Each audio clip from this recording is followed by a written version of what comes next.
අපි දැන් සාකච්ඡා කරමින් ඉන්නේ උසස් පෙළ ගිණුම් කරන යටතේ පස්වන පාඩම් ඒකකයේ ගිණුම් කරන සංකල්ප පසුගිය පාඩම් ඒකක දෙකක් තුලින් අපි ගිණුම් කරන සංකල්ප 6ක් හඳුනාගත්තා.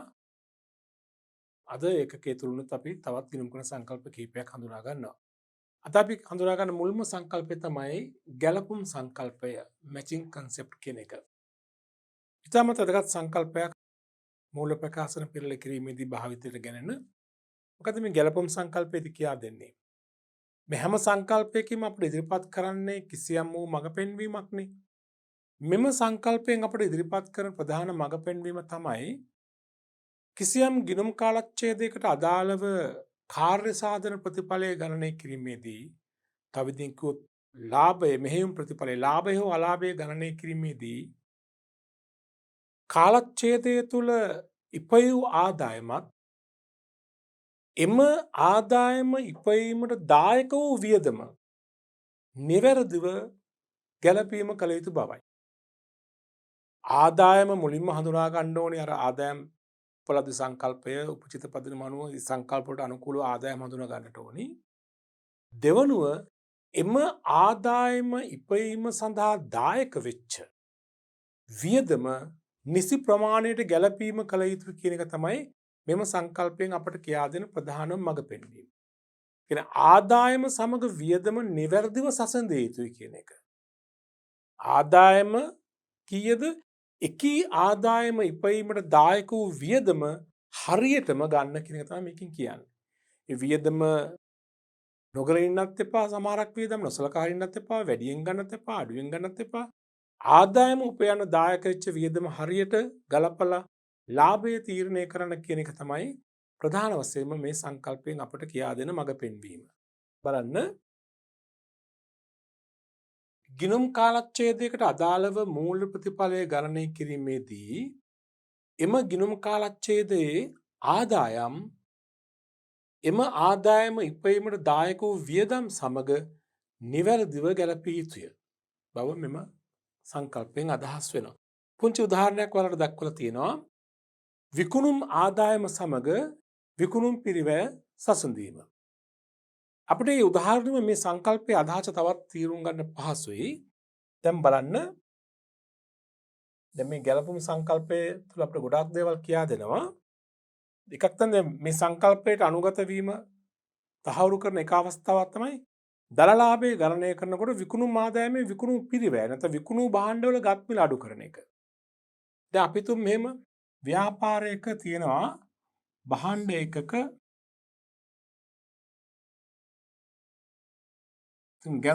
ගැලුම් තිබිලා තියෙනවා ඒකක 3ක් එකක් අරන් තියෙන අපි තුමු 10000 බැගින් 10000 බැගින් ගත්ත ඒකක 3ක් ඒක රුපියල් 30000ක් තියෙනවා ගැලුම්. හරිද? විකුණුම් තිබිලා තියෙනවා ඒකක දෙකක් විකුණලා තියෙනවා එකක් රුපියල් 1,25,000 ගන්න. එතකොට මෙතන අපි තුන් ලක්ෂයක් කියලා ගමු. ලක්ෂය බැගින් එකක 3ක් රුපියල් ලක්ෂ 3යි. 1,25,000 බැගින් එකක දෙකක් විකුණලා තියෙනවා රුපියල් 2,50,000කට. හරි. විකුණුම් ඒකක සංඛ්‍යාව 2යි, ගැනුම් ඒකක සංඛ්‍යාව 3යි. සරල උදාහරණයක්. දැන් අපි නිකන් මතු පිටින් බැලුවොත් අපිට පේනවා ආයතනයේ විකුණුම් ආදායම ලක්ෂ 2.5යි 2,50,000යි ගැනුම් පිරිවැය ලක්ෂ 3යි. නමුත් දැන් මෙතන ලාභය ගන්නකොට 2,50,000 ලක්ෂ 3 අඩු කරලා හරියන්නේ නැහැ. දැන් මෙතන අපි මුලින්ම විකුණුම් ආදායම ගන්නවා. ඒ විකුණුම් ආදායම කීයද? 2,50,000යි. දැන් මේක ලාභය ගණනය කරනකොට මුලින්ම ගන්නේ ආදායම. ඒතර විකුණුම් ආදායම තියෙනවා 2,50,000 කියලා නේ. විකුණුම් ආදායම 1,25,000 ගානේ ඒකක 2යි. රුපියල් 2,50,000යි. දැන් ලාභය වෙනකොට මේ අඩු කරන්න එපා වියදම. වියදම කියලා ගන්නේ ගැනුම් වියදම නෙවෙයි. විකුණ ඇති භාණ්ඩවල පිරිවැය. දැන් භාණ්ඩ එකක 3ක් ගත්තානේ. නමුත් වික්කේ 2යිනේ. අන්න ඒ දෙකේ පිරිවැය ගන්න කියලා කියන්නේ. දෙකේ පිරිවැය. ඒතර එකක් ගත්තොත් රුපියල් ලක්ෂ ගාණනේ නම් අපි විකුණුම් පිරිවැය කියලා ගන්නට ඕනි. රුපියල් ලක්ෂ ගාණේ එක කීයද? දෙකක්. තුනක් ගත්තට දෙකයි නිවික්කේ. විකුණු තොගේ පිරිවැය ගන්නට ඕනි. ඒතර විකුණු තොගේ පිරිවැය කීයද? රුපියල් ලක්ෂ 2යි. එහෙමනම් මෙතන විකුණුම් ආදායම ලක්ෂ 2කමාරයි 2,50,000යි. විකුණුම් පිරිවැය ලක්ෂ 2යි. පැහැදිලිව දල ලාභයක් පෙන්නුම් කරනවා කීයද? 50,000ක. තමයි දල ලාභය. දැන් මේ දල ලාභය අපි ගණන් බලලා තියෙන්නේ ගැළපුම් සංකල්පයට අනුකූලව. මුලින්ම ආදායම හඳුනාගත්තා. එකී ආදායම ඉපයීමට දායක වෙච්ච වියදම ගත්තා. ප්‍රධාන වියදම. ප්‍රධාන ආදායම විකුණුම්, ප්‍රධාන වියදම විකුණුම් පිරිවැය. උතම විකුණුම් පිරිවැය කියලා ගත්තේ ගැනුම් පිරිවැය නෙමෙයි. මේ ගැනුම් පිරිවැය ලක්ෂ 3ක් නේ. ගත ලක්ෂ 2යි. ඒ විකුණුම් භාණ්ඩ ආදායම ඉපයීමට දායක වෙච්ච පිරිවැය එකයි. මොකද මේ භාණ්ඩ තුනෙන් භාණ්ඩ දෙකයි වික් එකක් තාම ඉතිරි. උතම අපි මේ විකුණුම් පිරිවැය ගන්නකොට ඉතිරි තොගේ සැලකිලිට ගන්නට ඕනේ. ඉතිරි තොගේ විකුණුම් වල ඉදිරිපත් කළ තොගෙන් අඩු කළා. දැන් මේ 2 ලක්ෂ ගන්න පුළුවන්, මෙහෙමත් ගන්න පුළුවන්. එහෙම නැත්නම් මේ 3 ලක්ෂයෙන් ඉතිරි තොගේ වටිනාකම ලක්ෂයයිනේ. ඉතිරි තොගේ ලක්ෂය අඩු කළාම 3 ලක්ෂ අඩු කළාම 2 ලක්ෂ එනවා. ඒතර විකුණු දල ලාභය ගන්නකොට විකුණුම් ආදායමෙන් විකුණු බඩුවල පිරිවැය අඩු කරන්නේ ගැළපුම් සංකල්පය නිසා. තව විදිහකින් විකුණු බඩුවල පිරිවැය ගන්නකොට අල්ල වෙළඳ කිරීමේදී මෙතන ආදායම් ප්‍රකාශනයේ අපි අවසන් ඉතිරි තොගේ වටිනාකම අයින් කරනවා, ඉවත් කරනවා. අවසන් මූල්‍ය ප්‍රකාශන පිළිල කරනකොට ඉතිරි තොගේ සඳහා වෙනම ගැළපීමක් කරන්න මේ සංකල්පය නිසා. මොකද ඉතිරි තොගේ මේ අවුරුදු වියදමක් නෙවෙයි. මිලදී ගත් තොගෙන් සම්පූර්ණ තොගෙන් වියදමක් බවට පත් වෙන්නේ විකුණු තොගේ පිරිවැය විතරයි. ඉතිරි තොගේ පිරිවැය වත්කමක් සේ හඳුනා ගන්නවා. ඒතර විකුණු තොගේ පිරිවැය වියදමක් වශයෙන් උත් ඉතිරි තොගේ වත්කමක් සේ හඳුනාගන්නේ මේ සංකල්පය නිසා. දැන් මේ ලක්ෂ 3න් විකුණුම් පිරිවැය ලක්ෂ 2යි. වියදමක් ඉතිරි තොගය ලක්ෂයයි. මේක වත්කමක්. මේ විදිහට වාර්තා කරන්නේ මෙම සංකල්පය නිසා. તો සංකල්පයේ මූලික හරය ඔලුවට ගන්න ලාභය ගණනය කරනකොට මෙහෙයුම් ප්‍රතිඵලය ගණනය කරනකොට ආදායම පළමු හඳුනා ගන්නවානේ. හඳුනාගත් ඉපයූ ආදායම වෙනුවෙන් දරූ වියදම පමණයි සැලකිලිට ගන්නට ඕන. ඒ වගේ මේක තවදුරටත් කියනකොට දැන් මේ අපි දල ලාභය ගන්නකොටනේ. તો සුද්ධ ලාභය ගණනය කරනකොටත් එහෙමයි. ඒ ආදායම ඉපයීමට දායක වෙච්ච හැම වියදමක්ම නිසි ප්‍රමාණයෙන් ගන්නට ඕන. ආදායම ඉපයීමට එක දායක වුණා නම් අනිවාර්යයෙන් මේ ප්‍රමාණයෙන් ඒක ආදායම් ප්‍රකාශනයෙන් වියදමක් ලෙස හඳුනා ගන්නට ඕනේ. ඒතර මේ ගැළපුම් සංකල්පයට අනුව කටයුතු කරනකොට අපිට නොයෙකුත් ගැළපීම් කරන්න වෙනවා. ඒ අතර එකක් ප්‍රධාන එකක් තමයි අවසන් තොග ගැළපීම. අවසන් තොගේ සඳහා ගැළපීමක් කරන්න ප්‍රධාන වශයෙන්ම ගැළපුම් සංකල්පයට අනුකූල වීම සඳහා. ඉතිරි තොගේ මේ වසරේ වියදමක් නෙවෙයි. ඒක අයින් කරන්න ගැළපුම් අවසන් තොගේ සඳහා ගැළපීමක් කරනවා. අපි අවසන් තොගේ ගැළපීම් දිස්සටහන මේකයි කරන්නේ. අවසන් තොග ගිණුම හර වෙළඳ ගිණුම නැත්නම් විකුණුම් පිරිවැය ගිණුම බැර කරනවා. අවසන් තොග ගිණුම හර කරන ප්‍රමාණය මූල තත්ත්ව ප්‍රකාශනයේ ජංගවත්කමක් ලෙස පෙන්වනවා. වෙළඳ ගිණුම බැර කරනවා කියන්නේ විකුණුම් පිරිවැය සෙවීමේදී අඩු කරනවා. නැත්නම් විකුණුම් පිරිවැය ගිණුම බැර කරනවා. විකුණුම් පිරිවැය සඳහා වෙනම ගිණුමක් භාවිතා කරන ව්‍යාපාර තිබෙනවා. එහෙම නම් විකුණුම් පිරිවැය ගිණුම බැර කරනවා.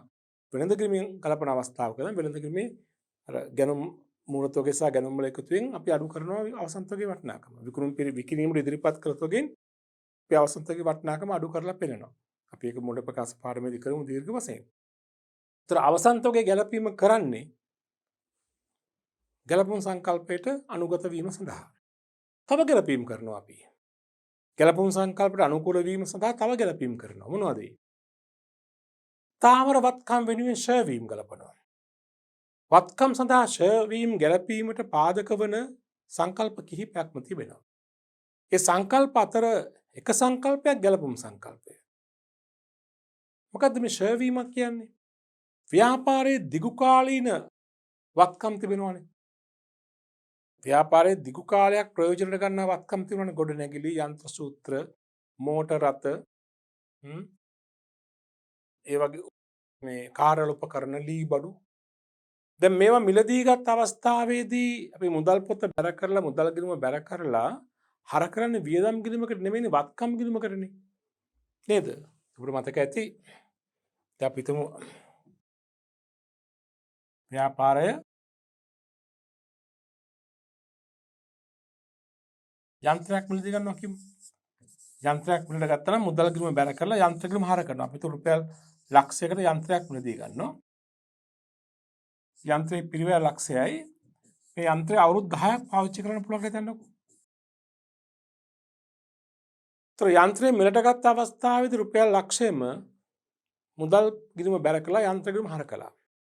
දැන් යන්ත්‍ර ගිණුම තියෙන්නේ වත්කමක් වශයෙන්. මේ යන්ත්‍රයේ ආයු කාලය අවුරුදු 10යි. ඒතර මේ යන්ත්‍රය පාවිච්චි කරන ආයතනයේ මෙහෙයුම් කටයුතු පවත්වාගෙන යාම සඳහා තමයි යන්ත්‍රය පාවිච්චි කරන්නේ. යන්ත්‍රය ඇතුළේ ඕනෑම ස්ථාවරත්කමක් ගොඩනැගිලි වෙන්න පුළුවන්, යන්ත්‍ර වෙන්න පුළුවන්, මෝටර වෙන්න පුළුවන්, කාර්ය උපකරණ වෙන්න පුළුවන්. එතකොට දැන් මේ යන්ත්‍රය අවුරුදු 10කට නම් ගත්තේ ඒක දල වශයෙන් තේරුම අවුරුදු 10කට රුපියල් ලක්ෂයක් වැය කරලා තියෙනවා. නිකන් දල වශයෙන් මේක 10න් බෙදුවාම එක අවුරුද්දක ආදායම ඉපීමේ ක්‍රියාදාමයට මේ යන්ත්‍රයෙන් කීයක් වැය වෙලා තියෙනවද? රුපියල් 10000. ලක්ෂෙම මේ අවුරුද්දේ වියදමකුත් නෙවෙයි. කිසිදු වගේක් වියදමක් නොවන්නෙත් නැහැ. ලක්ෂය අවුරුදු 10කට නම් මේක 10න් බෙදුවොත් දල වශයෙන් එන එක අවුරුද්දක් සඳහා යන්ත්‍රය ආදායම ඉපීමේ ක්‍රියාදාමයට දායක වෙලා තියෙනවා කීයක්ද? 10000. අන්නේ 10000 අපි එනම් මේ අවුරුද්දේ වියදමක් වශයෙන් හඳුනා ගන්න ඕනේ. ලක්ෂයම මේ අවුරුදු වියදමක් වශයෙන් හඳුනා නොගත යුතුයි. හේතුව ලක්ෂය අවුරුදු 10කට නෙගින් තියෙන්නේ. එක අවුරුදු 10000. ඒ 10000 තමයි ෂෙයා කියලා හඳුනාගන්නේ. ඒ 10000 ආදායම් ප්‍රකාශන හර කරන යන්ත්‍ර ෂෙයා කියලා ෂෙයා වෙන් කිරීමේ ගිණුම නැත්නම් යන්ත්‍ර සමුච්චිත ෂෙයා කියලා ගිණුමකට බැල කරනවා. ඒතර යන්ත්‍රයේ වාර්ෂික ෂෙයා ප්‍රමාණය, ගිණුම් කාලච්ඡේද අදාළ ෂෙයා ප්‍රමාණය වියදමක්සේ හඳුනා ගන්නේ පාදක වන සංකල්ප කිහිපයක් තිබුණත් ඉන් ප්‍රධාන සංකල්පයක් තමයි ගැලපුම් සංකල්පය. මොකද අපිට ඉදිරිපත් කරන තර්කය යන්ත්‍රයේ පිරිවැයෙන් ගිණුම් කාලච්ඡේද අදාළ ෂෙයා ප්‍රමාණය වසරේ ආදායම ඉපයීමට දායක වූවා කියන එක. කිසියම් කෙනෙක් මේ රුපියල් ලක්ෂයම පළමු අවුරුද්ද වියදමක්සේ කපහැරියොත් මොන සංකල්පයකටද පටහැන්නේ? ගැලපුම් සංකල්පයට. හේතුව ලක්ෂෙම මේ අවුරුද්දේ ආදායම උපයන දායකුනේ නැහැ. දායකුණේකින් කොටසයි. ඒතර ලක්ෂයම ආදායම් ප්‍රකාශනට හර කිරීමත් ගැලපුම් සංකල්පයට පටහැනි. කිසිවක් ආදායම් ප්‍රකාශ හර නොකිරීමත් ගැලපුම් සංකල්පයට පටහැනි. ගිණුම් කාලච්ඡේද අදාළ ප්‍රමාණය හඳුනාගෙන එය ආදායම් ප්‍රකාශනයේ වියදමක්සේ හඳුනා ගැනීම ගැලපුම් සංකල්පයට අනුකූලයි. තේරුණා නේද? හරියට ෂෙයා වීම ආදායම් ප්‍රකාශනට දාන්නෙත් මේ සංකල්පයේ බලපෑමක් නිසා. අපි ණයගැතියන්ගෙන් බොල් ණය කපහරිනවා. අවුරුදු අවසානයේ ණයගැතියන්ගේ අය කරගන්න බැරි ණය බොල් ණයසේ හඳුනා ගන්නවා. කපහරිනවා. ඒ ගැලපුම් සංකල්පයට අනුකූලයි. ඇයි ඒ? බොල් ණය කරන්නේ කවුද? ණයගැතියෝ. તો බොල් ණය වෙන්න කලින් ණයගැතියගේ අපි විකුණුම් ආදායම හඳුනාගත්තානේ. දැන් 2020 වසරේ 25000ක භාණ්ඩ විකුණලා තියෙනවා ණයට. 25000ම ණයගැතියෝ හර කරලා විකුණුම් ගිණුම බැර කරලා තියෙනවා. ආදායමක්සේ හඳුනාගෙන තියෙනවා. නමුත් 25000ක ණයගැතියන්ගෙන් අවුරුදු අවසානයේ රුපියල් 1000ක ණයගැතියෙක් මිය ගිහිල්ලා. මෙතන ණය මුදල් අය කරගන්න බෑ. ඒතර 25000ම අපි ආදායමක්සේ හඳුනාගත්ත මේ අවුරුද්දේනේ. ඉතින් ආදායම් උපය ගැනීමේදී දරුවෝ වියදමක් තමයි නොලැබුණු ණයගැතියාගෙන අය කරගත නොහැකි ප්‍රමාණයක් මේ ආදායම් උපයන දරුවෝ වියදමක්සේ හඳුනාගත යුතුයි බොල් ණය. බොල් ණය ආදායම් ප්‍රකාශනයේ වියදමක්සේ හඳුනාගන්නේ මේ සංකල්පයේ බලපෑමක් නිසා. නැත්තම් වෙන්නේ ආදායම තියෙන 25000ම බොල් ණයත් අනාගතේ බොල් වුණත් පැහැදිලිවම අපිට ඒක වියදමක්සේ හඳුනා නොගත්තොත් ගැලපුම් සංකල්පයට පටහැනි. බොල් ණය විතරක් නෙමෙයි අඩමාන ණය. අඩමාන ණය කියන්නේ මොකද්ද? වර්තමාන ණයගැතියන්ගෙන් අනාගතයේදී මුදල් එකතු කර ගැනීමේදී අය කරගත නොහැකි වෙතයි සිතන ප්‍රමාණය වෙනුවෙන් කරන වෙන් කිරීම. එමෙතන වර්තමාන ණයගැතියන්ගෙන් අනාගතයේදී බොල් ණය සිදුවේ යයි අපේක්ෂා කරන වටිනාකම වෙනුවෙන් ලාභෙන් සිදු කරන වෙන් කිරීම තමයි අඩමාන ණය වෙන් කිරීම කියන්නේ. අපි ගත්ත උදාහරණයක් ගමු. අපි දැන් මේ අවුරුද්දේ මේ වසරේ අපි රුපියල් 25000ක භාණ්ඩ ණයට වික්කලා හිතන්නකෝ. හරිද? 2020 වර්ෂයේ ණයට විකුණුම් රුපියල් 25000යි. හරි? ඒතර අපි විකුණුම් වශයෙන් හඳුනගෙන ඉවරයි. ආදායම් ප්‍රකාශනයට ගිහින් තියෙනවා විකුණුම් කියලා. මේ ණයගැතියන්ගෙන් අපි හිතනවා අනාගතයේදී මුදල් එකතු කර ගන්නකොට රුපියල් 500ක් විතර ලැබෙන්නේ නැති වෙයි. තාම බොල් ණය වෙලා නැහැ. ඉදිරියේ බොල් ණය වෙයි කියලා අපේක්ෂා කරනවා මේ ණයක තියෙන රුපියල් 500ක්. අර රුපියල් 1000ක් හරි. ඒතර අනාගතයේ තමයි ඒක බොල් ණය වෙන්නේ. නමුත් අනාගතයේ බොල් ණය කරන්නේ වර්තමානයේ විකුණුම් වලින්නේ. මේ අවුරුද්දේ යාට බහන්න වික්කේ. ඒ නිසා ගැලපුම් සංකල්පයට අනුව යනවා නම් මේ වසරේ ආදායම ඉපයීමට දායක වන හැම වියදමක්ම වියදමක්සේ හඳුනා ගන්න ඕනේ. ඒතර කෙනෙක් තරකන්න පුළුවන් මේ අනාගත බොල් ණය ඇයි මේ අවුරුද්දේ අඩමාන ණය වශයෙන් ගන්න කියලා. උත්තරේ මොකද්ද අපි දෙන්නේ? එයාට බහන්න විකිණීම කළේ මේ අවුරුද්දේනේ. එයාගේ ආදායම හඳුනාගත්තේ මේ අවුරුද්දේනේ. ආදායම වාර්තා කළේ මේ අවුරුද්දේ නම් එයා මේ අවුරුද්දේ බොල් ණය කළත් ඒක මේ අවුරුද්දේ බොල් ණය. ලබන අවුරුද්දේ බොල් ණය වෙනවා නම් එයාගේ ඒකත් මේ අවුරුද්දේ තමයි වියදමක් වශයෙන් හඳ කපා හරිනවා. අපි ඒ නිසා තමයි අඩමාන ණය සඳහා වෙන්කිරීමක් කරන්නේ. අනාගතයේ ඇතිවිය හැකි බොල් ණය සඳහා වෙන්කිරීමක් මේ අවුරුද්දේම කරන්නේ මේ ගැලපුම් සංකල්පයට අනුකූලතාවයක් දැක්වීම වෙනුවෙන්. ඒ කියන්නේ ආදායම ඉපයීමට දායක වෙච්ච හැම වියදමක්ම වියදමක්සේ හඳුනාගත යුතුමයි කියලා කියන්නේ මෙම සංකල්පයෙන්. පැහැදිලි නේද? හොඳයි. දැන් බලන්න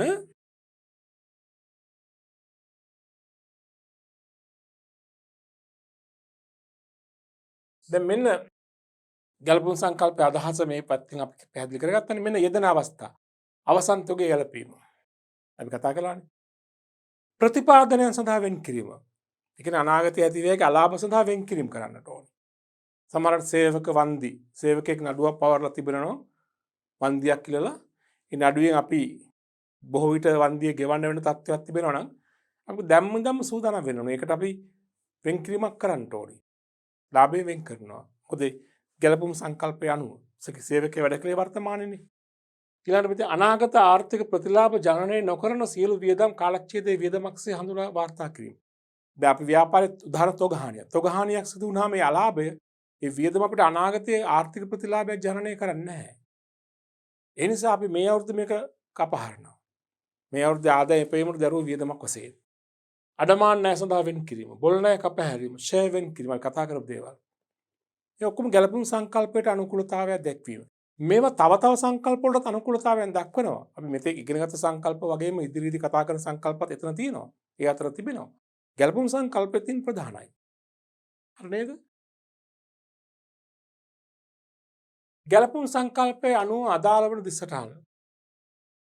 දැන් ගැලපුම් සටහන් අපි ඊළඟ පාඩම් ඒකකයේ තුලින් දීර්ඝ වශයෙන් කතා කරමු.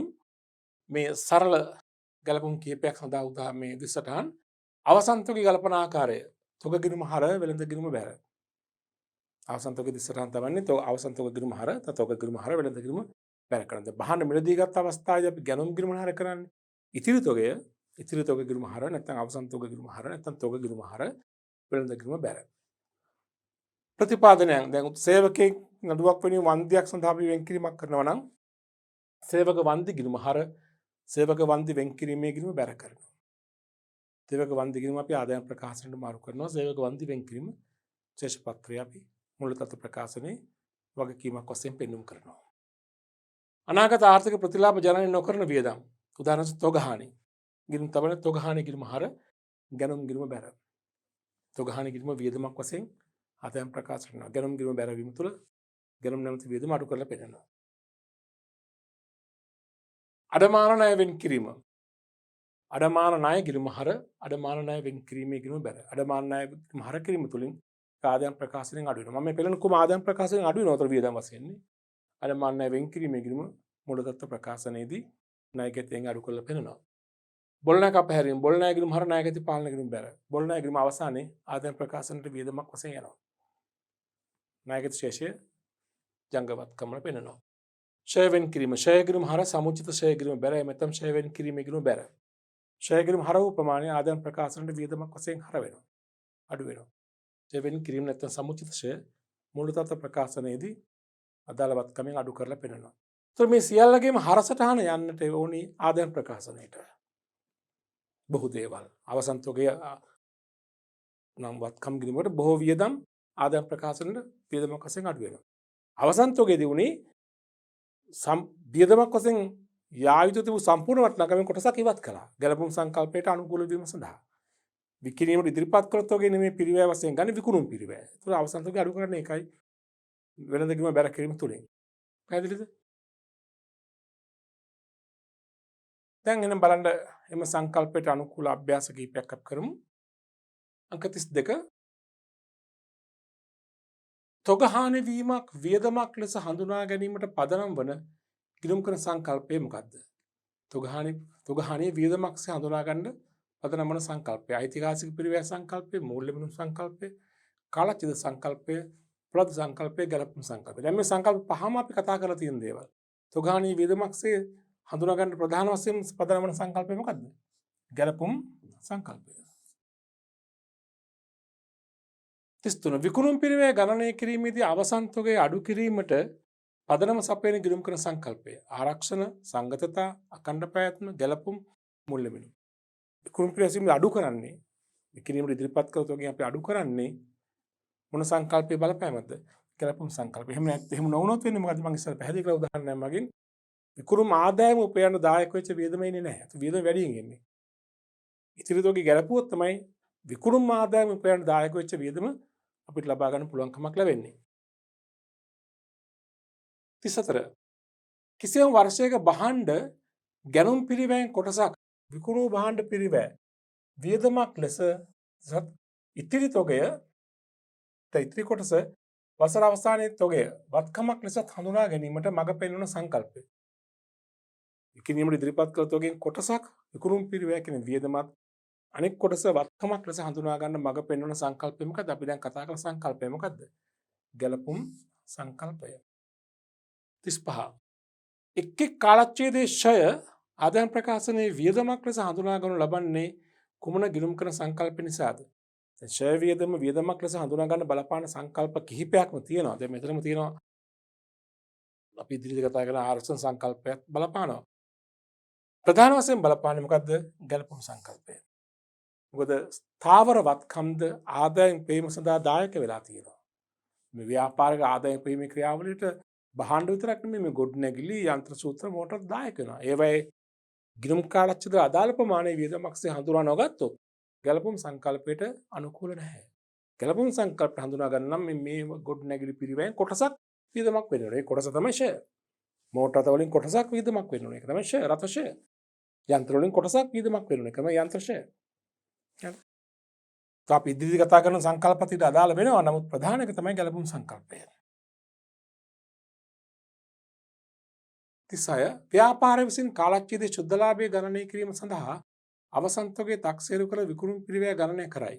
මෙම ක්‍රියාදාමය සඳහා අදාළ වන සංකල්පය. අපි දැන් කීපතාවම කතා කළානේ මොකද්ද?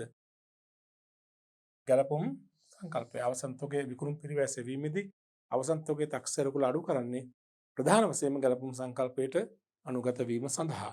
පැහැදිලි නේද? තව ප්‍රශ්නයක් තියෙනවා බලන්න. ගිණුම් කරණයේදී ආදායම් හා එම ආදායම් ඉපැයීමේදී දායක වෙච්ච වියදම ගලපා ලාභය අලාභය නිගමනය කරන්නේ ආදායම් ඉපැයීමට දායක වූ වියදම හඳුනාගෙන ගැලපීම කරන්නේ කුමන සංකල්පයේ බලපෑම අනුවද? ගැලපුම් සංකල්පයේ බලපෑම අනුව. ඓතිහාසික පිරිවැය සංකල්පය historical cost concept.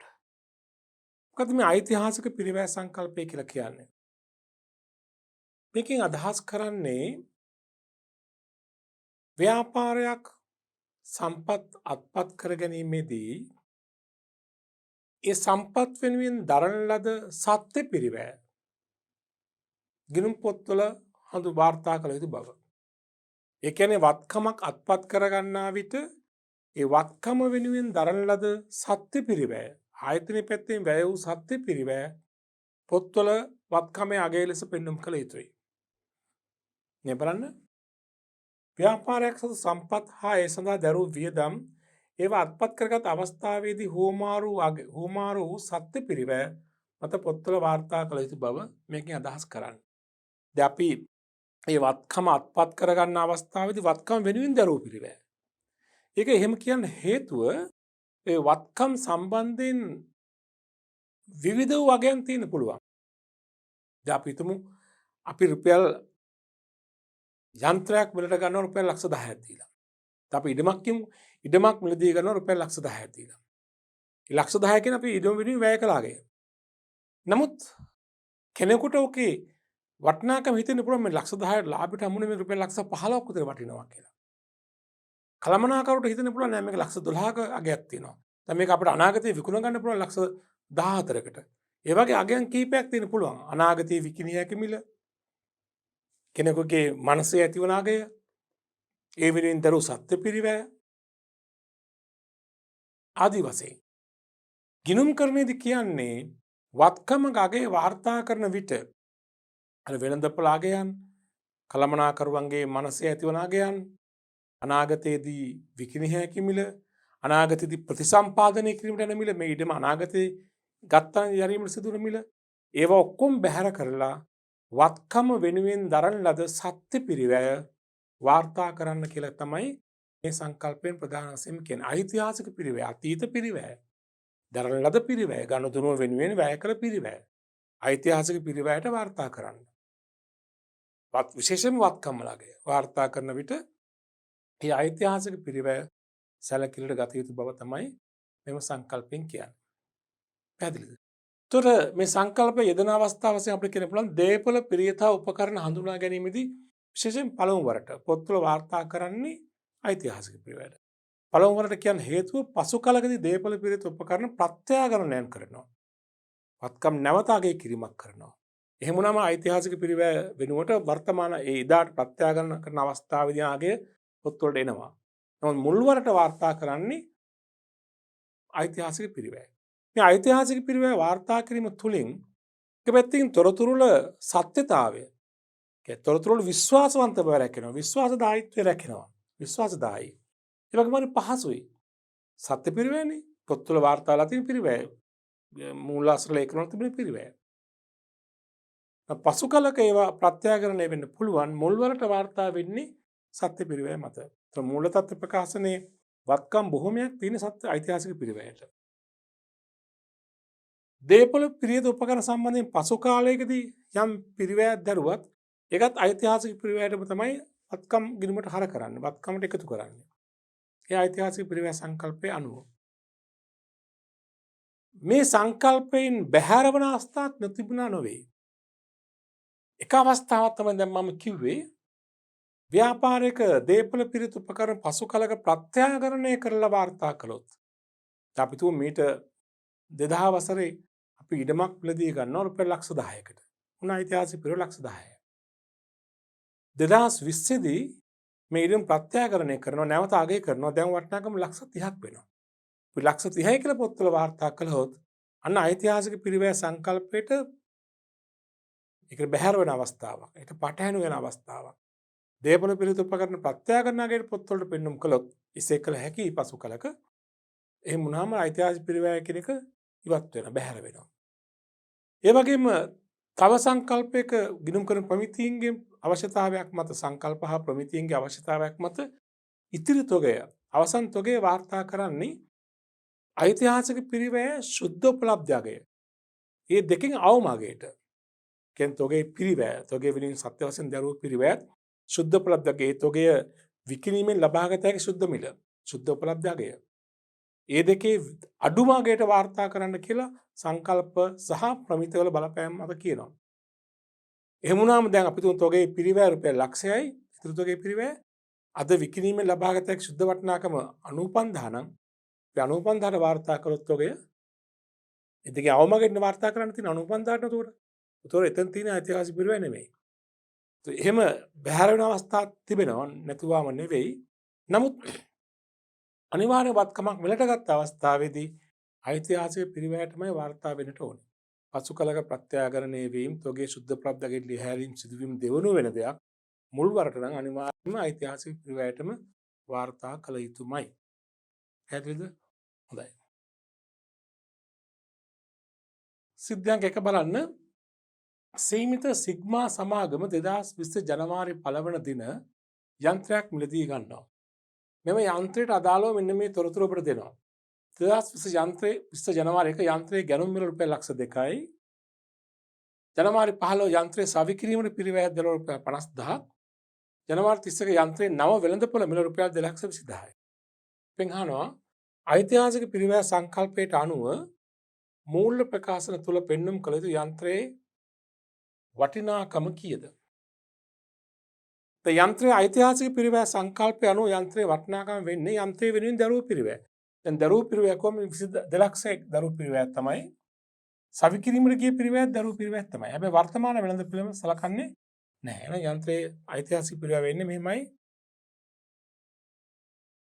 යන්ත්‍රයේ ගැනුම් මිල ලක්ෂ 2යි.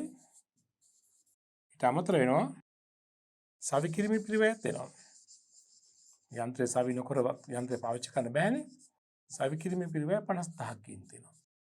ඒත් අපි පොත්වල යන්ත්‍රයේ පිරිවැය කියලා ඉන්නේ දැන් මුළු තත්ත්ව ප්‍රකාශනයේදී යන්ත්‍රයේ පිරිවැය රුපියල් 2,50,000. යන්ත්‍ර පිරිවැය. යන්ත්‍ර පිරිවැය රුපියල් 2,50,000. මේ 2,20,000 සලකන්නේ නැහැ.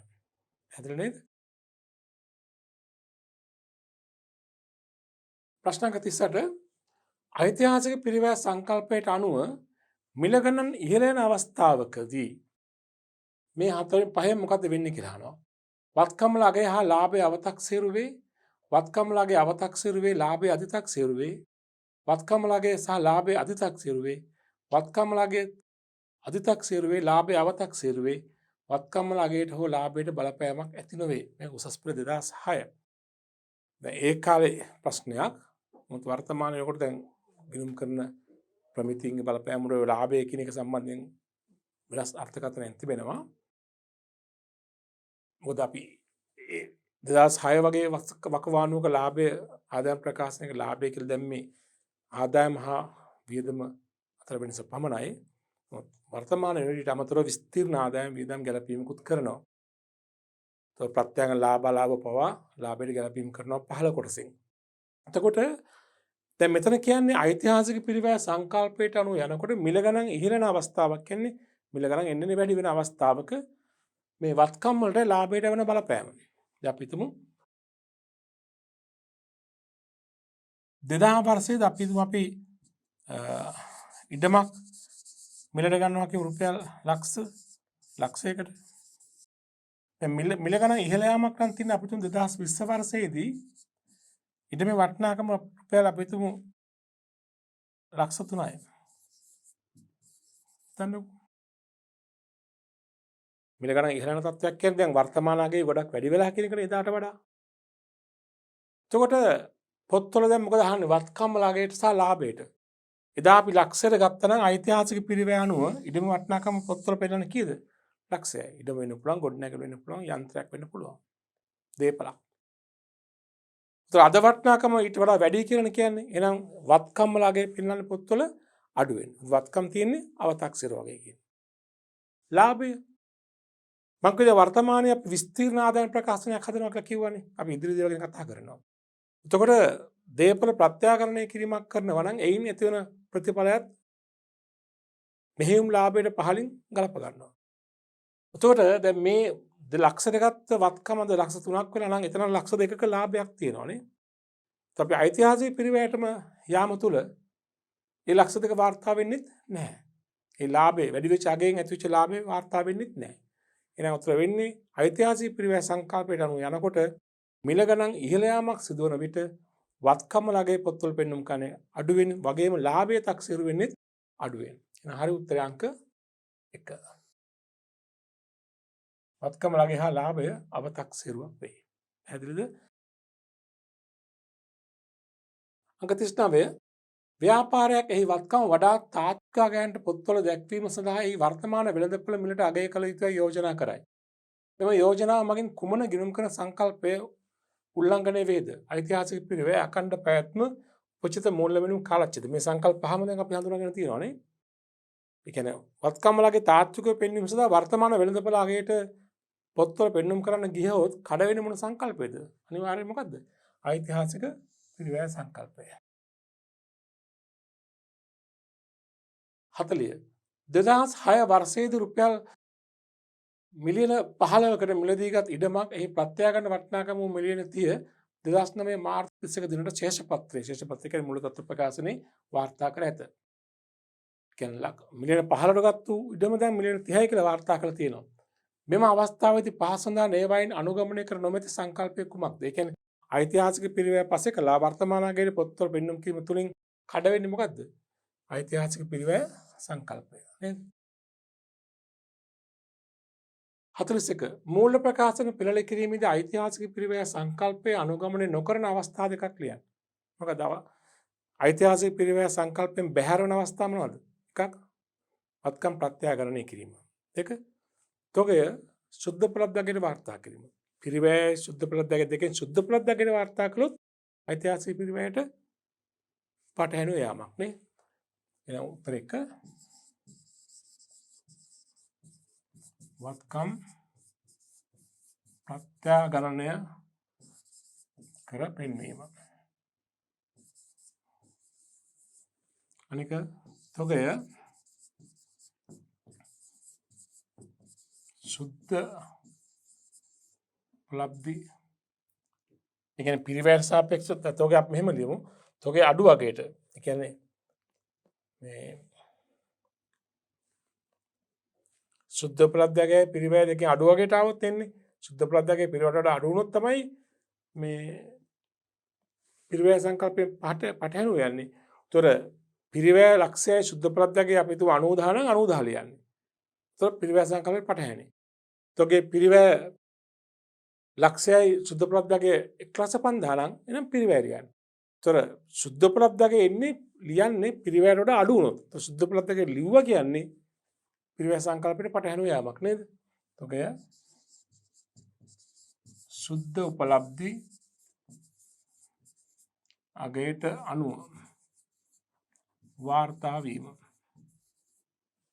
එන අවමගේ සුද්ධ උපලබ්ධියගේ නම් තමයි ඒක වෙන්නේ. අවමගේ පිරිවැය නම් ප්‍රශ්නයක් වෙන්නේ නැහැ. සුද්ධ උපලබ්ධියගේ පිරිවැයට වඩා වැඩි වුණොත් සුද්ධ උපලබ්ධියගේ ලියන්නේ නැහැ. සුද්ධ උපලබ්ධියගේ ලිව්වා නම් ඒ ලියලා තියෙන්නේ පිරිවැයට වඩා සුද්ධ උපලබ්ධියගේ අඩු නිසා. ඒක තේරුම් ගන්න. ආරක්ෂණ සංකල්පය. ඒකට තව නමකුත් කියනවා විචක්ෂණ සංකල්පය, ප්‍රූඩන්ස් concept කියන එක. මොකද මේ ආරක්ෂණ සංකල්පය කියලා කියන්නේ? නැත්නම් විචක්ෂණ සංකල්පයෙන් අදහස් කරන්නේ මොකක්ද? මේකෙදී අදහස් කරන්නේ ව්‍යාපාරයක මූල්‍ය ප්‍රතිඵල පෙන්눔 කරනකොට එමෙතන ලාභය ගණනය කරනකොට විශේෂයෙන්ම ඒ වගේම වත්කම් දැක්වීමේදී කියන මූල්‍ය ප්‍රකාශන පිළිල කිරීමේදී ආරක්ෂාකාරී පිළිවෙතක් අනුගමනය කළ යුතුයි කියන එක. මොකද මේ ආරක්ෂාකාරී පිළිවෙත කියලා කියන්නේ? ඒ කියන්නේ ව්‍යාපාරයේ පැවැත්ම ආරක්ෂා කරගන්න ඕනේ. ව්‍යාපාරයේ පැවැත්ම ආරක්ෂා වන පරිදි මූල්‍ය ප්‍රකාශන පිළිල කිරීම කර යුතුයි. බොහොම යහපත් සද්භාවයෙන් කරන කටයුත්තක් මේක. ඒ කියන්නේ ව්‍යාපාරයක ලාභය ඔබ දන්නවා ව්‍යාපාරයක ලාභය කවුද භුක්ති විඳින්නේ? අයිතිකරු. ඒත් මූල්‍ය ප්‍රකාශන මගින් ඉදිරිපත් කරන ලාභය අයිතිකරු බොහෝ වෙලාවට ව්‍යාපාරයෙන් ආපසු ඉවත් කරගන්නවා. ඒතර මෙතනදී ව්‍යාපාරයේ ලාභය වශයෙන් පෙන්눔 කරන අගය බොහෝ වෙලාවට අයිතිකරුවන්ට බෙදහැරීමට ඉඩකඩ තිබෙන නිසා දැන් ව්‍යාපාරයේ අනාගත පැවැත්මට හානියක් නොවන පරිදි ලාභය ගණනය කළ යුතුයි. තව ඉතින් කිව්වොත් මේ ව්‍යාපාරයේ අයිතිකරුවන්ගෙන් ආරක්ෂා කරගත යුතු වගේ අදහසක් මේ කියන්නේ. ලාභයේ වශයෙන් රුපියල් ලක්ෂ 5ක් පෙන්눔 කළොත් අයිතිකරු ලක්ෂ 5 ගන්නවා. ලාභයේ වශයෙන් පෙන්눔 කළ රුපියල් ලක්ෂ 3යි නම් අයිතිකරු ගන්න රුපියල් ලක්ෂ 3යි. මේකෙන් කියන්නේ හිතාමතාම ලාභය අඩු කරන්න කියන එක නෙමෙයි. ව්‍යාපාරයේ ලාභය අයිතිකරුවන් ඉවත් කරගත්තත් ව්‍යාපාරයට ඉදිරි පැවැත්ම ව්‍යාපාරයේ ගමනට ඒක බාධාවක් නොවෙන්න ඕනේ. ලාභය අයිතිකරුවන් ව්‍යාපාරයෙන් බැහැර කරගත්තත් ව්‍යාපාරයේ පැවැත්මට ඒක බාධාවක් නොවිය යුතුයි. එසේ වන පරිදි මූල්‍ය ප්‍රකාශ පිළිල කිරීම කළ යුතුයි කියන එක තමයි මේ සංකල්පයේ හරය අදහස. උතර ව්‍යාපාරයේ ආරක්ෂා වන පරිදි කටයුතු කිරීමට නම් මේ සංකල්පයේ මඟ පෙන්වන මෙන්න මෙහෙම කාරණා දෙකක්. ව්‍යාපාරය වත්කම් සහ ආදායම් අධිතක්සේරුවක් නොකළ යුතුයි. වියදම් සහ වගකීම් අවතක්සේරුවක් නොකළ යුතුයි. වත්කම් සහ ආදායම් අධිගණනය නොවෙන්නටත් වියදම් සහ වගකීම් අවතක්සේරුවක් නැත්නම් ඌන ගණනයක් නොවන්නටත් වග බලා ගන්නට ඕනේ.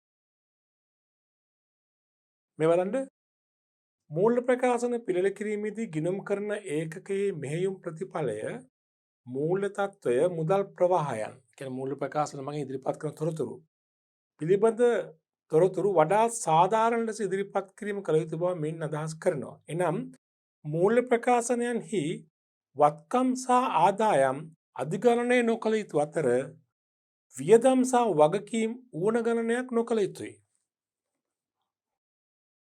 දැන් එතකොට මේ සංකල්පයෙන් කියන දේ අදහස තවත් අපි තීරණය කරගත්තොත් විශේෂයෙන් මේ සංකල්පයෙන් ලාභය ගණනය කිරීම සඳහා තමයි ප්‍රධානම මඟ පෙන්වීම කරන්නේ. කියනු මේ සංකල්පයෙන් තවදුරටත් මෙන්න මෙහෙම කියනවා.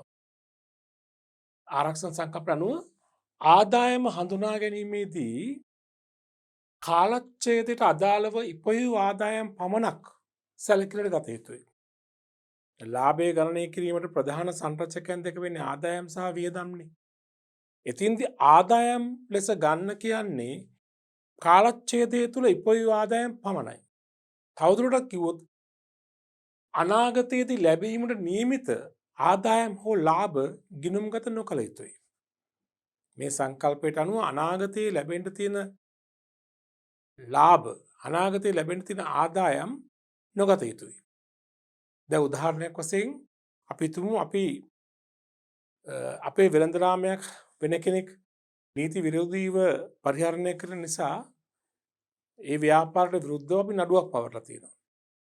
අපේ නීතිඥ මහතුරු කියනවා මේ නඩුවෙන් බොහෝ විට අපිට වාසිදායක තත්ත්වයක් ඇති වේවි කියලා. අපි රුපියල් 50,000ක වන්දි මුදලක් ඉල්ලලා තමයි නඩුව පවරලා තියෙන්නේ.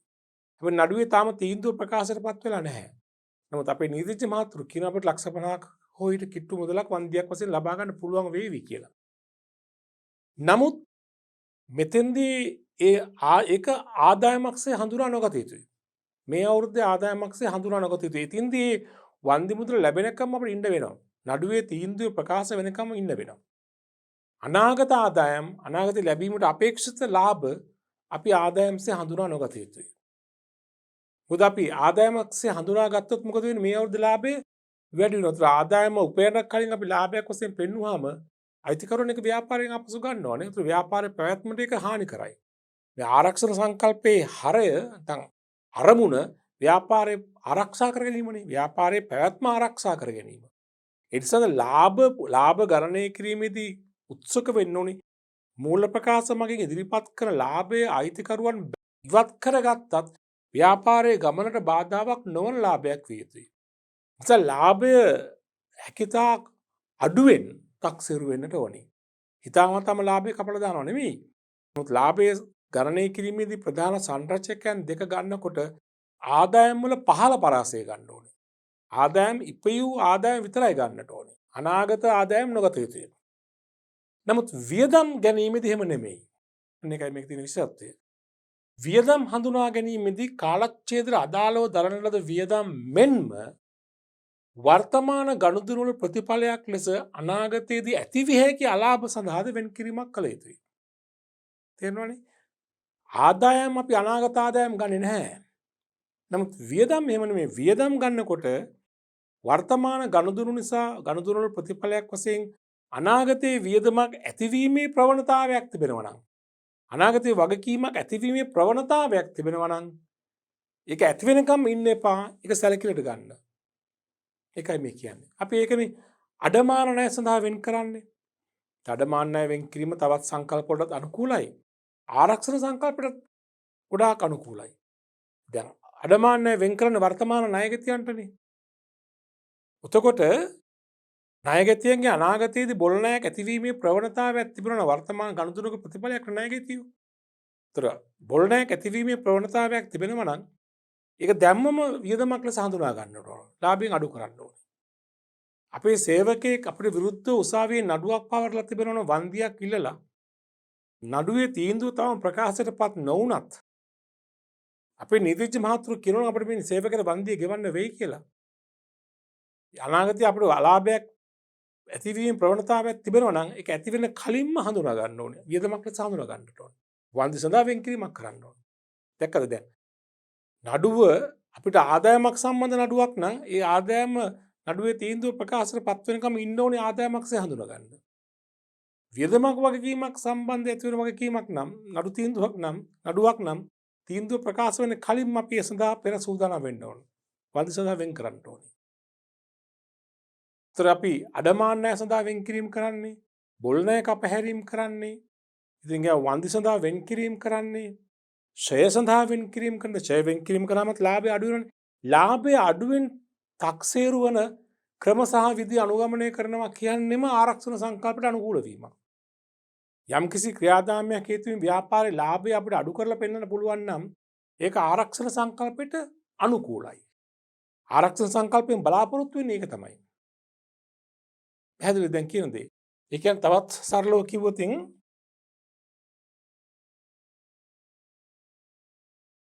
ව්‍යාපාරයක ලාභය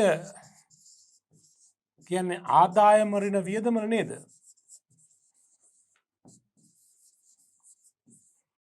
මේකෙදි ලාභය ගණනය කරනකොට ආදායමේ ගණනුනේ පහළ පරාසය. වියදමේ ගණනුනේ ඉහළ පරාසය.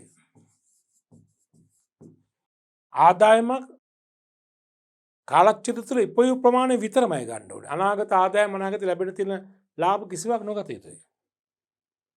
ආදායම වල පහළා ගේන්නේ. වියදම ගන්නකොට කාලච්ඡේදයේ දරන ලද වියදම් මෙන්ම වර්තමාන ගනුදෙනු වල ප්‍රතිඵලයක් වශයෙන් අනාගතයේදී වියදමක් වගකීමක් ඇතිවීමේ ප්‍රවණතාවයක් තිබෙනවා නම් ඒ සඳහා ප්‍රවණ වෙන් කිරීම කරන්නට ඕනේ. ඒතර වියදම් වල ඉහළ පරාසය ගන්නවා. ඒතර ආදායම් වල පහළ පරාසයයි වියදම් වල ඉහළ පරාසයයි ගත්තාම ලාභය ඉන්නේ වඩාත්ම ආරක්ෂිත ලාභයක් ඉන්නේ එතකොට. ඒ ලාභයේ ව්‍යාපාරයේ අයිතිකරුවන් බැහැර කරගත්තට ව්‍යාපාරයේ පැවැත්මට බාධාවක් නැහැ කියන එකයි. පැහැදිලිනේ? මේක තමයි ආරක්ෂණ තම විචක්ෂණ සංකල්පයෙන් අපිට පෙන්වා දෙන්නේ. ඒකට ළමයි අපි බලමු ඊළඟට මේ විචක්ෂණ සංකල්පයට අනුව අපිට විචක්ෂණ සංකල්පයට අනුව කටයුතු කරනකොට සිදු කළ යුතු විශේෂ ගැළපෙළි කිහිපයක් තිබෙනවා. ඉන් ප්‍රධානම එකක් තමයි අවසන් තොගය අවමගයට වාර්තා කිරීම. ද ව්‍යාපාරයක අවසන් තොගය ද ව්‍යාපාරයක වත්කම් වාර්තා කරන ඓතිහාසික පිරිවැයටනේ.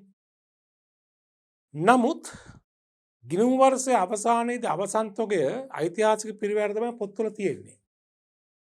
නමුත් බලන්න ඕනේ එහි සුද්ධ උපලබ්ධ කීයද කියලා. සුද්ධ උපලබ්ධ කියන එකේ සරල අදහස නම් මේ තොගේ එදිනට ශේෂපත්‍ර දිනට ද මුල් තත්ත්ව ප්‍රකාශන හදන දිනට වෙළඳපොලේ අලෙවි කළා නම් ලබාගත හැකි සුද්ධ ආදායම. තොගේ අපේක්ෂිත විකුණුම් මිලෙන් ඒ සඳහා යන අත්‍යවශ්‍ය විකුණුම් වියදම් අඩු කළාම ලැබෙන උත්තරය. එතකොට තොගේ පිරිවැයේ සුද්ධ උපලබ්ධයයි වටිනාකම් දෙකෙන් අවම අගයට ඒ දෙකේ අඩු අගයට තොගේ අගය කළ යුතුයි කියලා තමයි මේ ආරක්ෂණ සංකල්පයෙන් කියන්නේ. ඒ සඳහා බලපාන තවත් ගිණුම් කරන ප්‍රමිතියකුත් තොග ප්‍රමිතියනොත් ඒක කියනවා. තොග ප්‍රමිතිය තුලත් එහෙම කරන්න කියලා කියනවා. සංකල්පයක් වශයෙන් ආරක්ෂණ සංකල්පෙනුත් කියනවා. ඒ කියන්නේ තොග පිරිවැයට වඩා සුද්ධ උපලබ්ධගේ අඩු නම්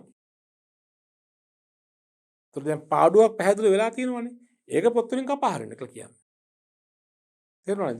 මෙතෙන්නේ අවසන් තොගේ පිරිවැය හෝ සුද්ධ උපලබ්ධගේ යන අගයන් දෙකින් අඩු වගේට තොගය හඳුනා ගන්න කියන එක අපිට කියා දෙන්නෙත් මේ ආරක්ෂණ සංකල්පයෙන්. එතින්දි මුලින්ම තොගේ පිරිවැයට වාර්තා කරනවා සුද්ධ උපලබ්ධගේ ඊට වඩා අඩු නම් ඒ වෙනස තොගේ අපි කියන ලියා හරිනවා. තොගේ කපා හරිනවා. ලියා හරිනවා. ඒතර පිරිවැය මුලින්ම වාර්තා කරනවා ඊට පස්සේ ලියා හැරීම වාර්තා කරනවා. ඒතර අවසානයේ මුල් තත්ත්ව ප්‍රකාශනට යන්නේ තොගේ අවමගය. ඒතර එක පැත්තකින් තොගේ අවමගයට ගැනීම තුළ ඓතිහාසික පිරිවැය සංකල්පයට පටහැනි වෙනවා තමයි. නමුත් තව සංකල්ප ඊට වඩා වැදගත් දෙයක් කියනකොට අපි ඒක අනුගමනය කරන්න ඕනේ. ආර ව්‍යාපාරයේ ප්‍රයත්න ආරක්ෂා කරගන්න නම් තොගේ අගය යම් හේකින් අඩු වෙලා නම් ඉස්සරින් සිදුවෙච්ච පාඩුවක්නේ. පැහැදිලිව පේන පාඩුවක් තොගේ අගය අඩු වෙලා. ඒ පාඩුව හඳුනා ගන්න ඕනේ මේ අවුරුද්දේ. මොකද තොගේ මේ අවුරුද්දේ ගනුදෙනුක ප්‍රතිඵලයක් නිසා තොගේ ඇති වුණේ. පැහැදිලි නේද? හරි.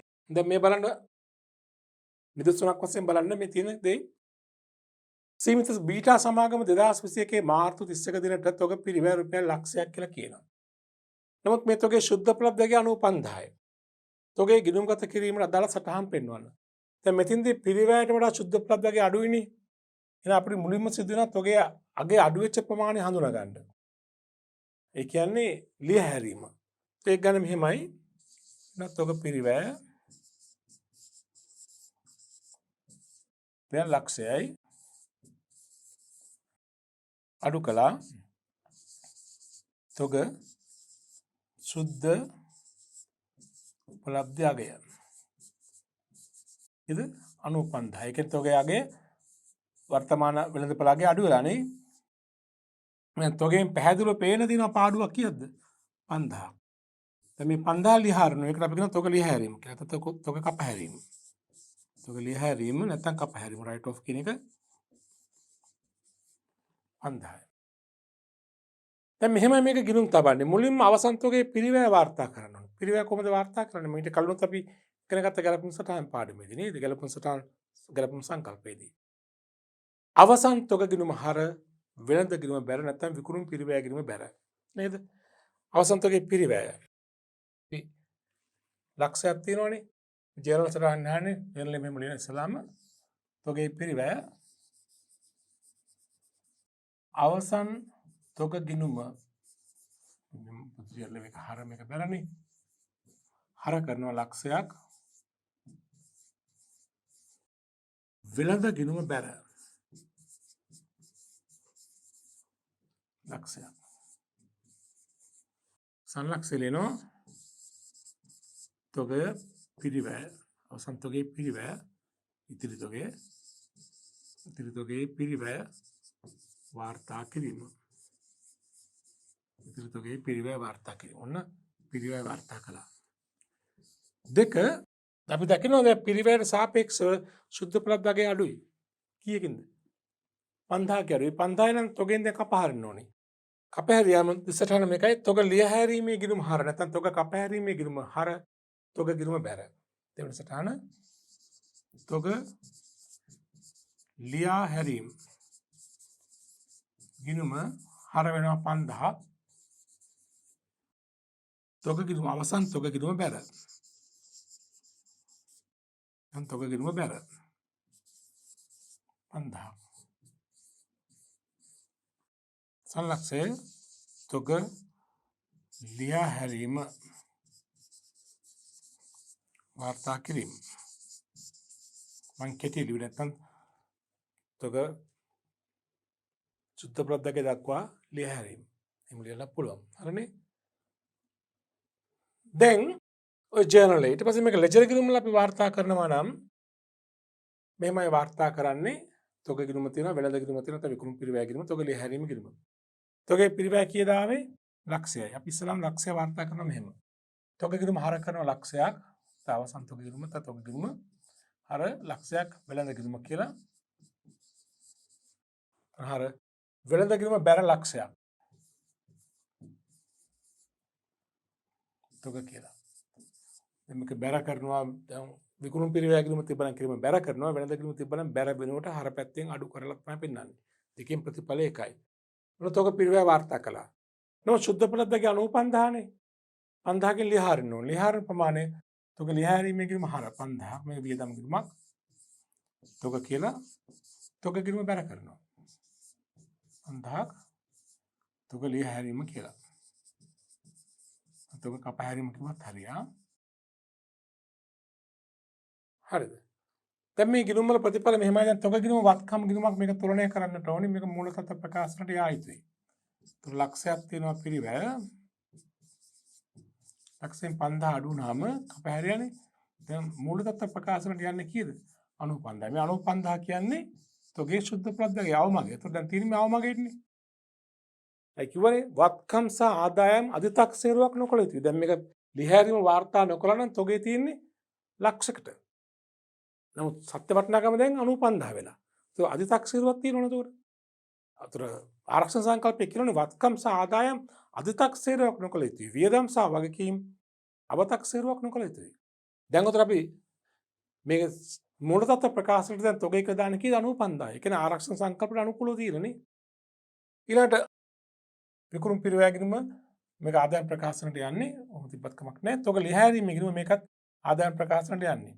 මේක මෙතනින් වියදමක් වශයෙන් ආදායම් ප්‍රකාශනට යනවා. යන පුළුවන් මේක.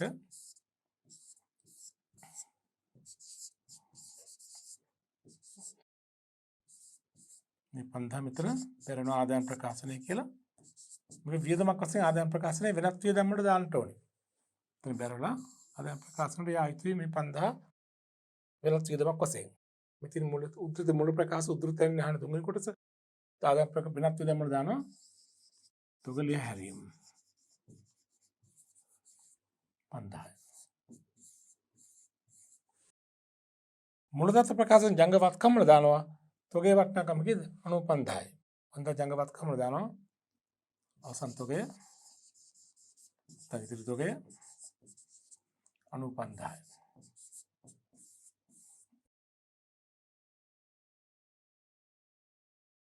මේ ගිණුම වෙනද ගිණුම ආදායම් ප්‍රකාශන ඉහළ කොටසෙන් පෙන්වුම් කරන්නේ. මම මේ කොටස පෙන්වන්නේ ආදායම් ප්‍රකාශනයේ වෙනත් වියදම් කොටස විතරයි පෙන්වුවේ.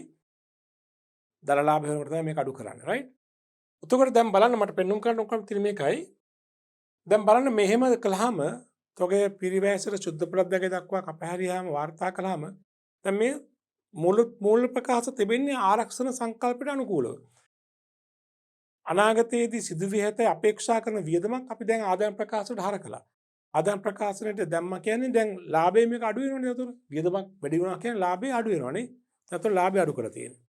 අනෙක් අතට ශේෂපත්‍රයේ මූලදත්ත ප්‍රකාශනයේ තියෙන වත්කම් අධිතක්සේරුවක් නොවී දැන් තියෙනවා. වත්කම් දැන් තියෙන්නේ වර්තමාන ආගයට තියෙන්නේ. 95000 තියෙන්නේ නේද? ඒතර වත්කම් අධිකරණයක් වෙලා නැහැ. මොනොම ඒක තොගේ අවමගට ගැනීම තුළ ඒක ආරක්ෂණ සංකල්පයට අනුකූල වෙන්නේ ওই විදිහට. පැහැදිලි නේද? හොඳයි. අපි බලමු ආරක්ෂණ සංකල්පයට අනුව කටයුතු කරනකොට සිද්ධ කළ යුතු තව ගැළපීමක් තමයි අඩමාන ණය සඳහා වෙන් කිරීම. කොහොමද අඩමාන ණය සඳහා වෙන් කිරීමක් ආරක්ෂණ සංකල්පයට අනුකූල වෙන්නේ? වර්තමාන ණයගැතියන්ගෙන් අනාගතයේදී මුදල් එකතු කරගන්නා විට බොල් ණය සිදු වෙතයි අපේක්ෂා කරන වටිනාකම උදෙසා ලාභයෙන් සිදු කරන වෙන් කිරීම අපි කියනවා අඩමාන ණය සඳහා වෙන් කිරීම. ඒ ගැළපුම් සංකල්පයටත් අනුකූලයි. අනිවාර්යයෙන්ම. මොකද ණයගැතියන් බහන්න විකේ මේ අවුරුද්දේනේ. ඒතර විකුණුම් ආදායම් හඳුනාගත්තේ මේ අවුරුද්දේ නම් අනිවාර්යයෙන්ම ගැළපුම් සංකල්පය අනුවත් කියනවා ආදායම් ඉපයීමට දායක වෙච්ච වියදම්සේ හඳුනාගත යුතුයි. ඒකටත් අනුකූලයි.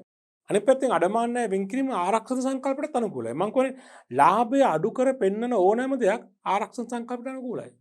ඒතර මේක අපි අනාගතයේ ඇතිවිය හැකි අලාභයක් කල්ැතුව හඳුනා ගන්නවා කියන්නේ ආදායම් ප්‍රකාශනට අපි ඇතුළත් කරනවා කියන එකයි. ඒක ආරක්ෂණ සංකල්පයට අනුකූලයි. විචක්ෂණ සංකල්පයට අනුකූලයි. ඒතර අඩමාන ණය දිසටන මේක අඩමාන ණය ගිණුම හර අඩමාන ණය වෙන් කිරීමේ ගිණුම බැර. අඩමාන ණය ගිණුම හරවන ප්‍රමාණය තමයි අපි ආදායම් ප්‍රකාශනයේ වියදමක් වශයෙන් දාන්නේ බෙදහැරීමේ වියදම්. අඩමාන ණය වෙන් කිරීමේ ගිණුම විශේෂය මූලදත්ත ප්‍රකාශනයේදී ණයගැති වත්කමෙන් අඩු කරලා පෙන්නනවා. ණයගැති ශේෂයෙන් අඩු කරලා පෙන්නනවා. හරිනේ? බලන්න පුංචි උදාහරණයක් අපි මේ ගැළපීම් දීර්ඝ වශයෙන් අපි ඊළඟ පාඩමෙන් කතා කරනවා. ගැළපීම් සටහන් පාඩමේ යටතේ මේ හැම ගැළපීමක්ම පුළුල් වශයෙන් කතා කරනවා. මේ මූලික හඳුනා ගැනීමක් විතරයි. සීමිත කෝලිත සමාගම ප්‍රථම ගිණුම් වර්ෂයේ අවසන් දිනය වන 2020 මාර්තු 31 දිනට ඒ කියන්නේ පළමු වර්ෂයේ අවසානයේ ණයගැති රුපියල් 2,50,000ක් ඉන්නවා.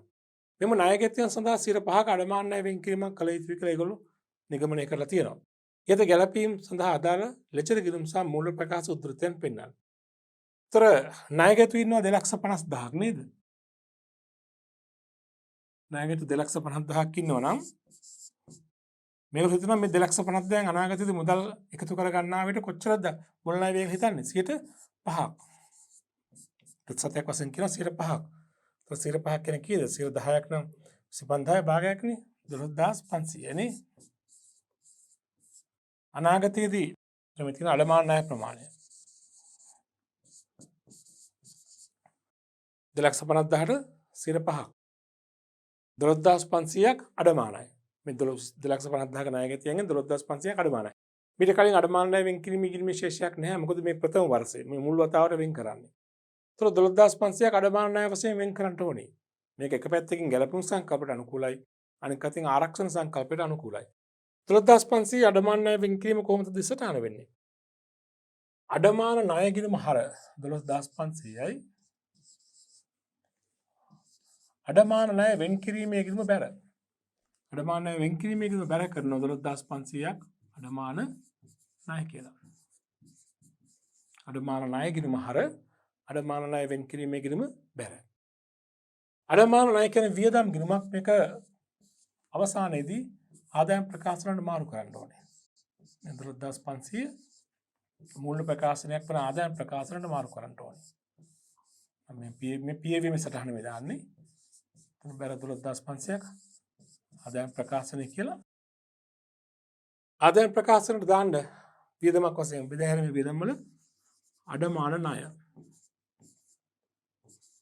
12500. මම මේ දක්වලා තියෙන ආදායම් ප්‍රකාශන උද්දෘතයන් නා.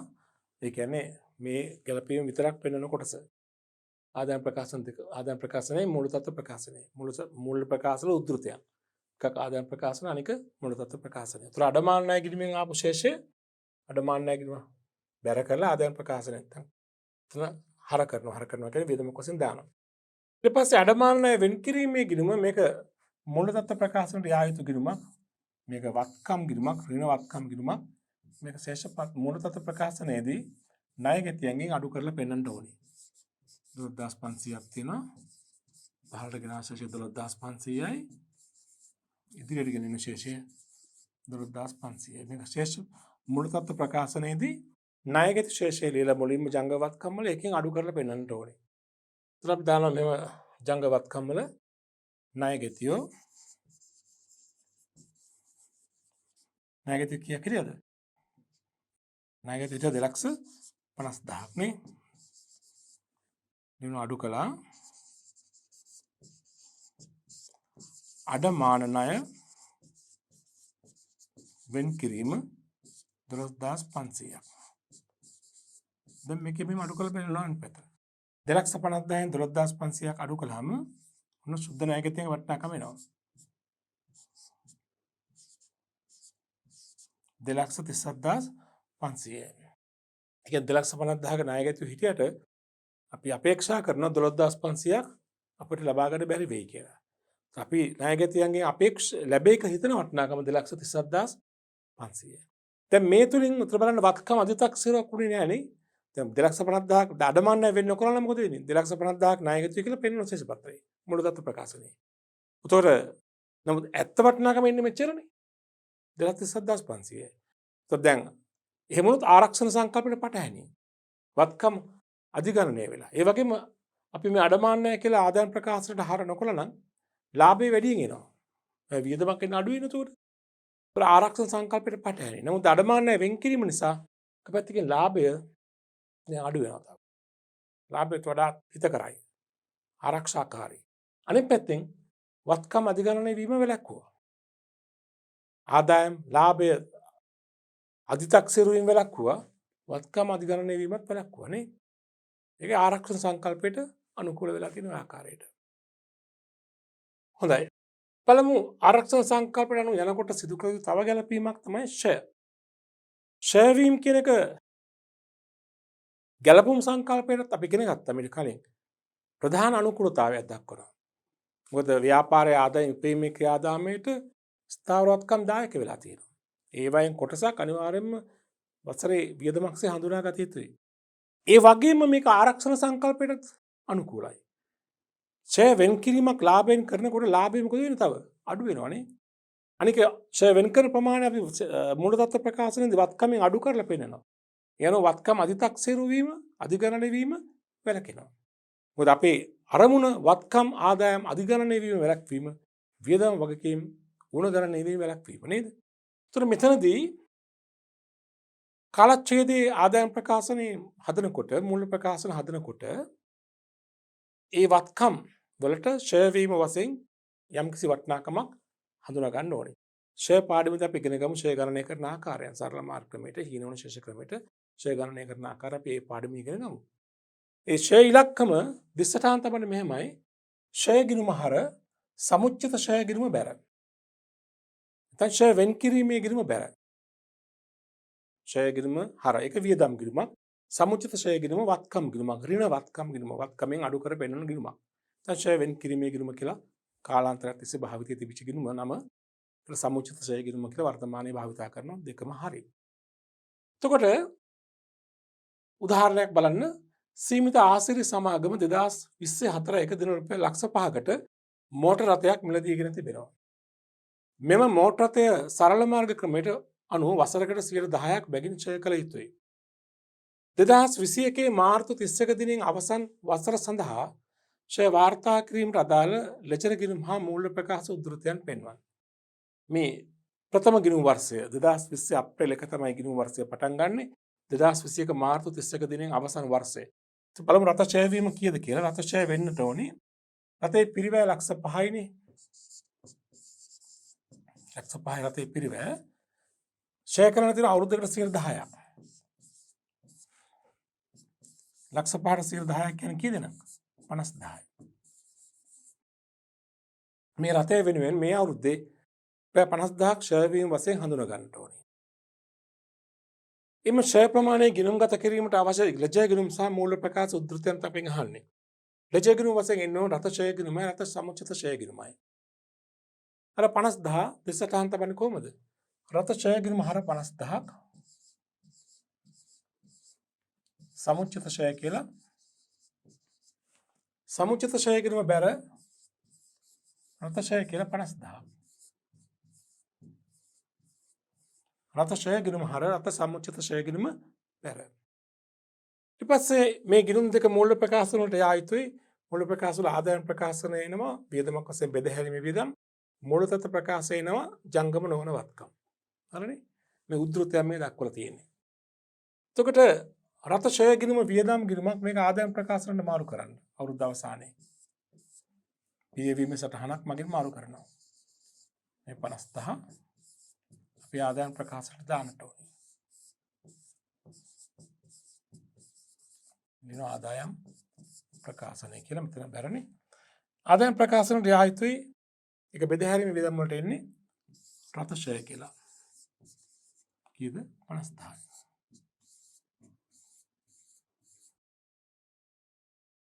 පැහැදිලිද?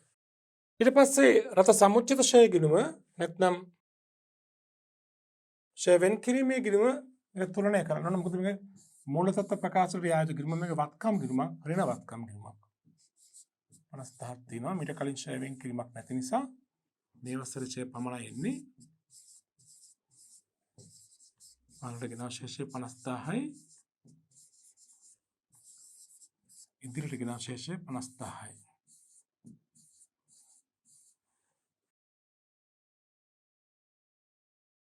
මේ 50000 අපි මූලතත්ත්ව ප්‍රකාශනයේ ජංගම නොවන වත්කම් වල මෝටරතේ පිරිවැයෙන් අඩු කරලා පෙන්නන්න ඕනේ.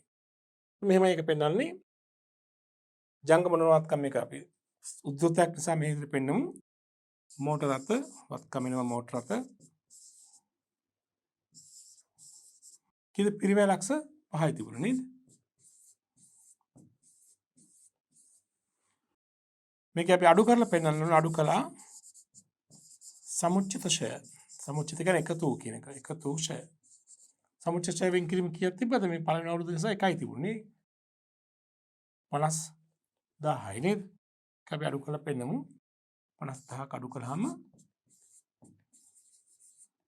දැන් ඔන්න මෝටර රථේ ධාරණ අගය 4,50,000 ශුද්ධාගය. මේ එකක් නිසා මම මෙහෙම මේ අතර අඩු කරලා පෙන්නුවේ. නැත්නම් මේක මූල තත්ත්ව ප්‍රකාශන තීරු තුනක පිරිවැය සමුච්චිත ඡය ධාරණ අගය කියලා පෙන්වන්න පුළුවන්. ඒතර මට පෙන්වන්න ඕනකම තිබෙන්නේ ඡය වෙන් කිරීමක් කොහොමද ආරක්ෂණ සංකල්පයට අනුකූල වෙන්නේ. ආරක්ෂණ සංකල්පිත කියන වත්කම් ආදායම් අධිතක්සේරුවක් නොවිය යුතුයි වියදම් වගකීම් අවතක්සේරුවක් නොවිය යුතුයි. ලාභය අඩු වෙන්නත් බෑනේ. දැන් මේකදී අපි ෂෙයා ප්‍රමාණය ආදායම් ප්‍රකාශනට ඇතුළත් කිරීම තුළ වියදමක් වශයෙන් ලාභය මොකද වෙන්නේ? අඩු වෙනවා. ඒතර ලාභය අධිතක්සේරුවක් වෙන්නේ නැහැ. අනිත් පැත්තෙන් ෂෙයා වෙන් කිරීම මූලතත්ත්ව ප්‍රකාශනයේදී වත්කම් යගෙන් අඩු කරලා පෙන්නනවා. ඒතර වත්කම් යගේ අඩු වෙනවනේ. ඒතර වත්කම් අධිතක්සේරුවක් වෙන්නේ නැහැ. ෂෙයා වෙන් කිරීමක් නොකරනම් ලාභය 50000කින් වැඩි වෙනවා. අනිත් පැත්තේ වත්කම් යගේ ලක්ෂ 5ක තමයි පෙන්වන්න වෙන්නේ. නමුත් අවුරුද්දක් ගත වුණාම වත්කම් යගේ අඩු වෙලානේ. ඒතර මේ ආරක්ෂණ සංකල්පයේ තුලින් අනිත් පැත්තෙන් මූල්‍ය ප්‍රකාශ තුලින් වඩාත් නිවැරදි වඩාත් සාධාරණ තොරතුරු ඉදිරිපත් කිරීමකුත් සිදු වෙනවා. දැන් ෂෙයා වීම නොකරනම් අඩමාන නැහැ වෙන් කිරීම නොකරනම් මූල්‍ය ප්‍රකාශ වල පෙන්වුම් කරන තොරතුරු එතරම් සාධාරණ නැහැ. නමුත් දැන් මේ පුළුවන් තරම් අඩු කරන්න අඩු කරලා පෙන්වන තුර යථාර්ථවාදී අගයන් තමයි පෙන්වුම් කර තිබෙන්නේ. පැහැදිලි නේද? හොඳයි. අපි බලමු ඊළඟ කෙටි ප්‍රශ්නය 42. වසර අගතොගේ පිරිවැය හා ශුද්ධ උපලබ්ධක යන දෙකෙන් අඩු වගේ මත හඳුනා ගැනීම සඳහා පදනම් වන්නේ පහත කුමන ගිලුම් කරන සංකල්පයේද? උපචිත කාලච්ඡේද ආරක්ෂණ යථාරූපී උපලබ්ධි. තොගේ පිරිවැය හා ශුද්ධ උපලබ්ධ දෙකකින් අඩු වගේට ගන්න කියන එකට පදනම් වන සංකල්පය මොකද්ද? ආරක්ෂණ සංකල්පය නේද? 43 බලන්න. ආරක්ෂණ සංකල්ප යොදා ගන්න අවස්ථාවක් නොවන්නේ කියලා අහන්නේ. අඩමාන්නය වෙන් කිරීම ආරක්ෂණ සංකල්පයට අනුකූලයි. සේවක වන්ති වෙන් කිරීම අනුකූලයි. ලාභය අඩු වෙනවා නම් අනුකූලයි නේ. අවසන්තෝගේ පිරිවැය හා ශුද්ධ උපලබ්ධයේ නාගයන් දෙකෙන් වැඩි අගයට ගැනීම. අන්න අඩු අගයට ගන්න කියලා කියන්නේ ආරක්ෂණ සංකල්පය. වැඩි අගයට ගන්නවා කියලා අනුකූල නැහැ. බොල්ල එක පැහැරීම අනුකූලයි. ෂෙයා වෙන් කිරීම අනුකූලයි. එන අනුකූල නොවන්නේ මොකද්ද? මෙන්න මේ තුන්වෙනි උත්තරය. තෝක පිරිවැය ශුද්ධ උපලබ්ධක දෙකෙන් වැඩි අගයට හඳුනා ගැනීම කළොත් ආරක්ෂක සංකල්ප අනුකූල නෑ. ඒතර වත්කම් අධිතක්සේරුවක් වෙනවා වගේම ලාභයේ අධිතක්සේරුවක් වෙනවා. 44 සීමිත අමර පොදු සමාගමේ මූල්‍ය ප්‍රකාශනවල අඩමාන වෙන් කිරීම ලෙස රුපියල් 1,50,000ක් ඇතුළත් කර ඇත. අමර සමාගමේ මූල්‍ය ප්‍රකාශ තුළ අඩමාන වෙන් කිරීමත් වෙන 1,50,000ක්. මෙම ගැළපීමට පදනම් වී ඇත්තේ පහත කුමන ගිණුම් කරන සංකල්පයේද? ඓතිහාසික පිරිවැය උපලබ්ධි ආරක්ෂණ ප්‍රමාණාත්මක ඒකාකාරී. දැන් මේ පහෙන් අනිවාර්යයෙන්ම අනුකූල මොකද්ද? ආරක්ෂණ. ගැළපුම් සංකල්ප තිබුණ ඒකත් අනුකූලයි. මෙතන නම් අනිත් හතරට වඩා ආරක්ෂණ තමයි ප්‍රධාන මෙතන නේ. ඔව්. 45 ආයතනයක මූල්‍ය ප්‍රකාශනවල වගකීම් සාතික මත ප්‍රතිපාදනය කිරීමට අදාළ වන්නේ පහත සඳහන් කුමන සංකල්පයේද? දැන් සංකල්පද? ඒ උපචිත B ගැළපුම් C ආරක්ෂණ තුනක් තියෙනවා. මොකද මේ වගකීම් සහතික මත ප්‍රතිපාදනය කියන්නේ? දැන් සමහරක් ව්‍යාපාර භාණ්ඩ විකුණනකොට ප්‍රතිඥා භාර සහතික ඉදිරිපත් කරනවා. අපි ඒක ඉංග්‍රීසි වචන තමයි සාමාන්‍ය ඔයගොල්ලන්ට හුරු. වොරන්ටි කාඩ් එක දෙනවා කියන්නේ. කියන වගකීම් සහතිකයක් දෙනවා. ඒ කියන්නේ මේ භාණ්ඩයේ සම්බන්ධයෙන් වසර කිහිපයක් දක්වා ආයතනය වග කියනවා. කරුණොත් එහෙම නැත්නම් මොකක් අලුත් වරියාවක් આવත් ආයතනය විසින් නොමිලේ කර දෙනවා. එවන දැන් භාණ්ඩ විකිණීමක් කරනකොට එවැනි සහතිකයක් එක්ක නිකුත් විකිණීම කරා නම් අපි පෙරයක් කල්යතු සූදානම් වෙන්න ඕනේ නේද? සූදානම් විය යුතුයි ඒකට වෙන් කිරීමක් කරන්න. එසේ ප්‍රතිඥා භාර සඳහා වගකීම් සහතික සඳහා අපි ලාභයේ යම්කිසි ප්‍රමාණයක් කල්යතුව වෙන් කර තබා ගැනීම අනුකූල වෙන්නේ මොන සංකල්පද කියලා අහනවා. උචිත ගැළපුම් ආරක්ෂණ. මොකද ඔයාලා හිතන්නේ?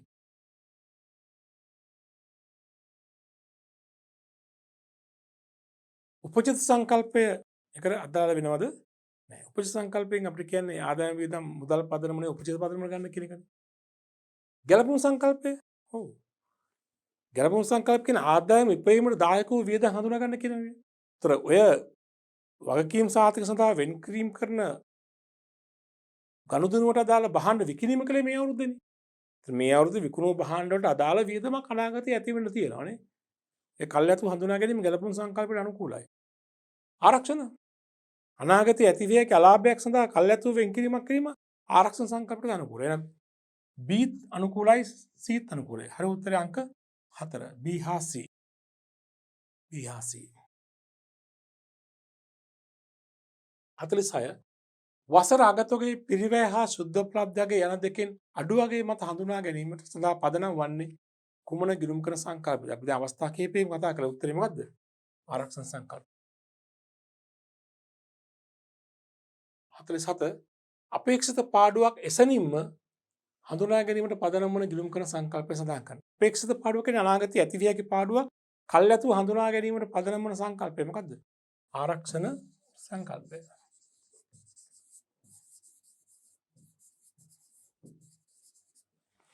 හරිනේ? හොඳයි. අපි මේ වන විට ගිණුම් කරන සංකල්ප බොහෝමයක් සාකච්ඡා කරලා ඉවර කරලා තියෙනවා. අපි ඊළඟ එකකයේ තුලින් ඉතිරි ගිණුම් කරන සංකල්ප කිහිපය හඳුනා ගැනීමක් කරමු.